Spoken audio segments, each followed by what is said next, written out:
On February 21, 2024, a pharmacist in Ohio tried to process a prescription for a cancer patient and got an error, then another error. Then the system stopped responding entirely.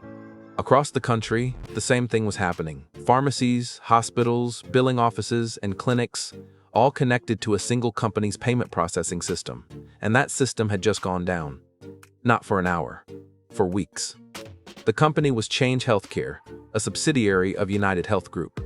The cause was a ransomware attack through a server that had no multi-factor authentication. The CEO would later say this to Congress, under oath. UnitedHealth Group is the largest health insurance company in the United States. Its 2023 revenue was $370 billion, larger than the GDP of most countries. In 2022, through its subsidiary Optum, it acquired Change Healthcare for $8.9 billion, despite a Department of Justice antitrust lawsuit arguing the acquisition would give one company dangerous control over healthcare payment infrastructure. DOJ lost. The acquisition closed. Change Healthcare became part of UnitedHealth's portfolio. Change Healthcare is not a name most people know. That is because it operates as infrastructure, invisible until it fails. The company processes 15 billion medical claims per year. 1 in 3 American medical records passes through its systems. Every time a doctor submits a billing claim, every time a pharmacy checks whether a medication is covered, every time a hospital reconciles a payment, there is a meaningful probability it travels through Change Healthcare's network. It is the plumbing of American healthcare. In February 2024, someone locked the pipes. The attackers were a ransomware group called ALPHV, also known as Black Cat. They gained access through a Citrix remote access portal, the kind of tool that allows employees to log in remotely to corporate systems. The portal was not protected by multi-factor authentication. The attackers used stolen credentials. They logged in. They moved through the network for approximately 9 days before deploying ransomware on February 21st. 9 days inside the network of a company processing a third of America's healthcare data, and nobody knew. The impact was immediate and nationwide. The American Hospital Association estimated that hospitals were losing $1 billion per day in processing delays. Small medical practices, the kind with 3 or 4 physicians and no financial reserves, had no way to submit claims or receive reimbursements. Some could not make payroll.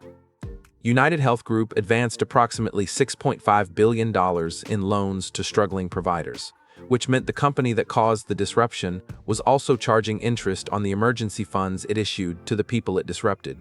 UnitedHealth Group paid the ransom. The company confirmed a $22 million payment in Bitcoin to ALPHV in early March 2024. ALPHV then pulled an exit scam. They took the money and shut down their operation, apparently without paying their affiliate hackers. A splinter group called Ransom Hub then emerged, claiming to still have the data, and issued a second extortion demand. Whether UnitedHealth paid again was not publicly confirmed. The data, covering 100 million Americans' medical records, was still unaccounted for. In May 2024, UnitedHealth Group CEO Andrew Whitty testified before Congress. Senator Ron Wyden asked directly, "Why didn't that Citrix portal have multi-factor authentication?" Whitty's answer, "It did not have multi-factor authentication." He said this in a Senate hearing about a portal that processed the healthcare data of a third of the United States. The company had reported a cybersecurity budget of $1.6 billion in 2023. The portal that was breached was not protected by a security feature that costs nothing to enable. The financial calculus around the breach is instructive. UnitedHealth's net income in 2023 was $22 billion. The company bought back $3 billion in stock in the same year it disclosed the breach. The $22 million ransom payment was less than 1 hour of the company's annual revenue. The breach notification costs, regulatory fines, and legal settlements will run into billions, but for a company generating $370 billion in revenue, these are operational costs, not existential threats. The 100 million Americans whose medical histories were stolen cannot apply the same arithmetic to their own exposure. The breach accelerated federal pressure to impose mandatory cybersecurity standards on healthcare. The Health and Human Services Department proposed updated HIPAA security rules requiring multi-factor authentication and specific technical controls. The proposal was years overdue. The existing HIPAA security standards had not been substantively updated since 2003.